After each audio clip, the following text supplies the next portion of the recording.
பிரசித்தி பெற்ற திருக்கடையூர் கோவிலில் தமிழக வெற்றிக் கழகத்தின் பொதுச் செயலாளர் புசி ஆனந்த் தனது குடும்பத்துடன் சாமி தரிசனம் செய்தார்.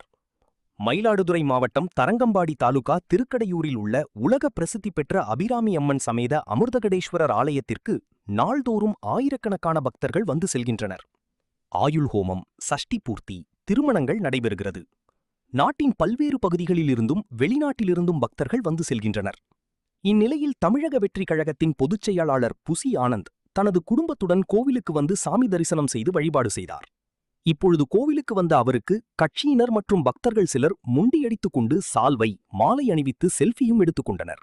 முன்னதாக சாமி தரிசனம் செய்தபோது நந்தி பகவான் காதில் அரசியல் தேர்தலில் அமோக வெற்றி பெற வேண்டும் என வேண்டிக் கொண்டு கூறினார்.